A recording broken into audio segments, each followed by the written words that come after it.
नमस्कार सगळ्यांना, शुभ सकाळ. सकाळची वेळ आहे, सकाळच्या 7 वाजलेल्या आहेत त्या. आणि माझं सगळं अंगण स्वच्छ झाडून झालेलं आहे आणि ओटा घरापुढचा भरपूर उकनला आहे. रोजच काकडी होती त्यामुळं ह्याला काही सारवणच होत नव्हतं.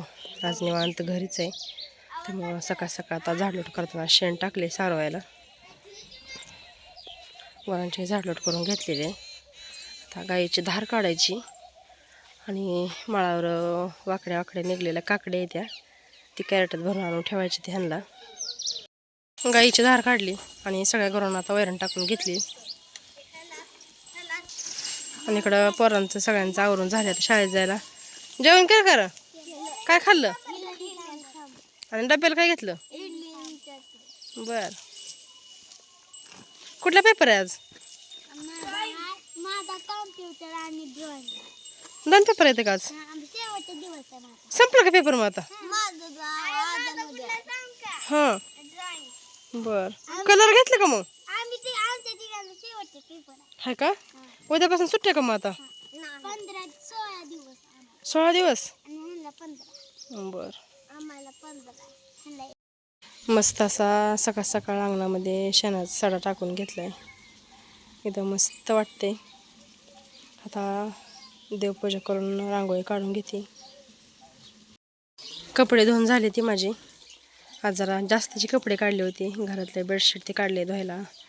ह्यांचे कपडे काढले होते एक्स्ट्राचे. जरा आज निवांत होते घरी त्यामुळं धुवून घेतलेले कपडे.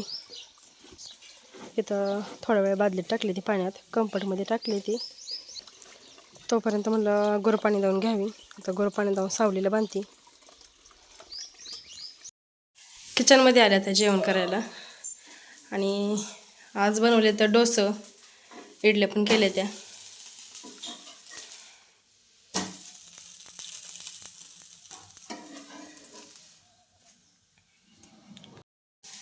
तर आता या सगळ्यांनी जेवायला. जेवणामध्ये इडली, डोसा, बटाटे केले आणि सांबारला काही सामान नव्हतं त्यामुळं नारळाची चटणी केली.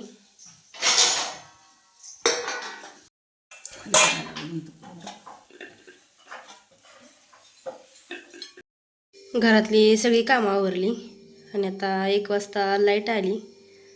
शेगडीवर आता मी केक घातलाय शिजत. मुलांना केक खायचा होता.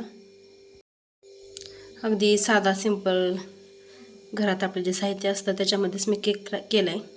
गव्हाच्या पिठाचं केलंय. आता ठेवते शिजायला. शिजला की नंतर मग दाखवतेच तुम्हाला. 2:30 वाजले ते आता. पोरं आले ती.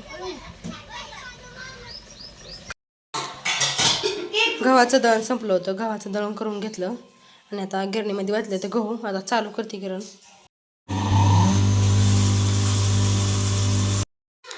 आणि इथं आता माझा केक करून तयार झालाय. एकदम मस्त झालाय केक. महत्वाचं म्हणजे चांगला फुगलाय पण. पोरं शाळेतनं आले ती.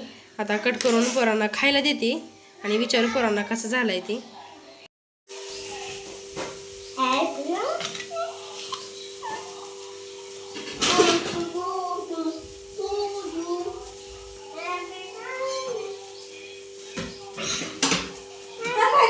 चार वाजले ते आता. पाण्याची लाईट आली. पाणी घेतलं आता भरायला. संध्याकाळच्या 6:45 वाजल्या त्या आणि आम्ही आज जरा लवकरच स्वयंपाकाला लावले. घरी असले की जरा लवकर स्वयंपाक करून घेतो आम्ही. चपात्या करायला लागले मी.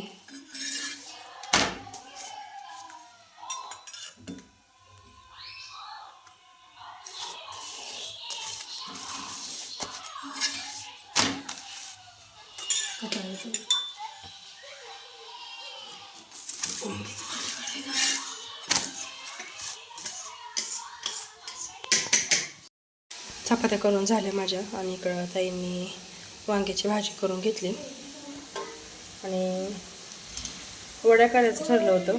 पण झालं असं की नेमकं बेसन संपलेलं आहे घरातलं आणि बेसन दळायला आता पाण्याची लाईट आहे त्यामुळे गिरण काय चालत नाही. त्यामुळं तेवढ्याच बेसनामध्ये आळूची पानं टाकली बारीक चिरून आणि त्याचं भजी बनवलं होतं.